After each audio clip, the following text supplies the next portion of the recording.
السلام علیکم۔ نمرود دنیا کے بادشاہوں میں سے ایک ہے۔ جن بادشاہوں نے اپنے اپنے وقت میں پوری دنیا پر بادشاہی کی، ان کی تعداد 4 بتائی جاتی ہے۔ ان میں سے 2 مسلمان اور 2 کافر تھے۔ حضرت ذوالقرنین اور حضرت سلیمان علیہ السلام مومن تھے اور نمرود اور بخت نصر کافر تھے۔ نمرود بابل کا بادشاہ تھا، بہت ظالم، سرکش اور کذاب تھا، اور نام نمرود بن کنعان بن کوش بن سام بن نوح تھا۔ نمرود نے 400 سال تک حکومت کی۔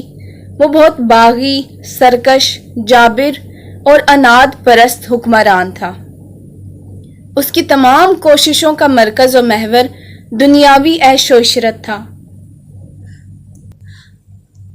جب حضرت ابراہیم علیہ السلام نے اللہ تعالیٰ کی عبادت کی، اسے دعوت دی، تو جہالت، گمراہی اور امیدوں کی طوالت نے اسے اللہ کے انکار پر ابھارا۔ وہ حضرت ابراہیم علیہ السلام سے جھگڑنے لگا اور اس نے دعویٰ کیا کہ صرف میں ہی پروردگار ہوں، میرے سوا اور کوئی رب نہیں۔ حضرت ابراہیم علیہ السلام نے فرمایا، میرا رب وہ ہے جو جلاتا ہے اور مارتا ہے۔ تو اس نے کہا کہ میں بھی جلا سکتا ہوں اور مار سکتا ہوں۔ اس کا مقصد یہ تھا کہ جب میرے پاس 2 آدمیوں کو لایا جاتا ہے جن کے قتل کا حتمی فیصلہ ہو چکا ہے، تو میں ایک کے قتل کا حکم صادر کر دیتا ہوں اور ایک کو بخشش دیتا ہوں۔ میں بھی یہ حکم صادر کر کے گویا ایک کو زندہ کرتا ہوں اور دوسرے کو موت دے دیتا ہوں۔ لیکن یہ کلام حضرت ابراہیم علیہ السلام کا جواب نہیں بن سکتا تھا۔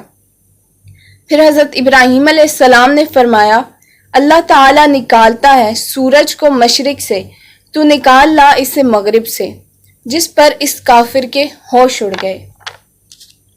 زید بن اسلم رضی اللہ عنہ کہتے ہیں کہ اللہ تعالیٰ نے اس سرکش بادشاہ کی طرف ایک فرشتہ بھیجا تاکہ وہ اسے ایمان باللہ کا حکم دے، لیکن نمرود نے فرشتے کی بات ماننے سے انکار کر دیا۔ فرشتے نے اسے پھر اللہ کی طرف بلایا، مگر اس نے پھر انکار کر دیا۔ فرشتے نے تیسری طرف دعوت دی، لیکن وہ پھر بھی نہ مانا۔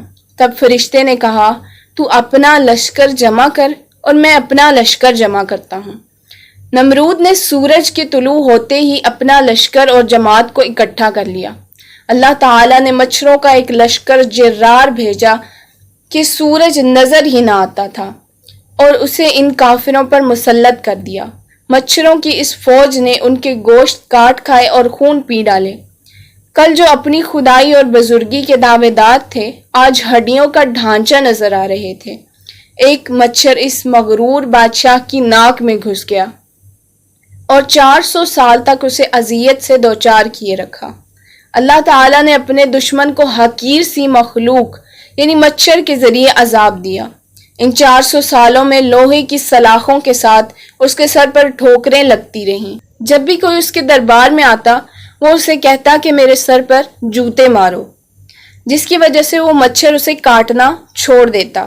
لیکن جیسے ہی جوتے مارنا بند کیے جاتے، وہ مچھر دوبارہ اس کے دماغ پر کاٹنا شروع کر دیا، حتیٰ کہ اللہ تعالیٰ نے اسے ہلاک کر دیا۔ اس طرح اللہ تعالیٰ نے ایک مغرور بادشاہ کو اپنی حقیر سی مخلوق کے ذریعے عذاب دیا اور اسے ہلاک کر دیا۔ اللہ کریم ہمیں راہ راست پر چلنے کی توفیق عطا فرمائے۔ اللہ کریم ہمیں شیطان کے شر سے محفوظ رکھے، آمین ثم آمین۔ ویڈیو پسند آئی ہو تو لائک، شیئر، کمنٹ ضرور کیجیے گا، اور چینل کو سبسکرائب کر لیجیے، بیل آئیکن کو پریس کر لیجیے تاکہ ہر آنے والی نئی ویڈیو آپ تک بر وقت پہنچے۔ جزاک اللہ۔